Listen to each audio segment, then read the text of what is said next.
ito ay rated SPG. Striktong patnubay at gabay ng magulang ang kailangan. Maaaring may masiselang tema, lengguwahe, karahasan, sexual, horror o droga na hindi angkop sa mga... Nakapanganak na nga itong si Thea at ayon nga kay Greg ay malusog nga ang bata. Binantaan niya nga itong si Paulo na pamangkin nga lang niya ang anak ni Thea at ang ama ay itong si Edward. Nang sa gayon ngay hindi na nga lumabas ang katotohanan. Sa kabilang banda naman nga uuwi na nga sa mansyon ito ngang si Thea kasama nga itong si Edward dahil nga pamilya na nga ang turing sa kanya nito ni Regina.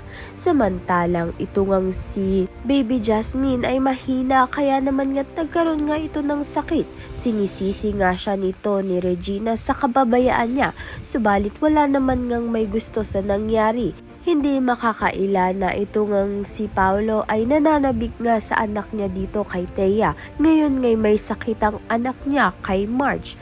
Subalit pinipigilan nga niya ang kanyang sarili. Kaya naman yan at iba ba ang dapat nating pakaabangan. Maraming salamat sa iyong panunood.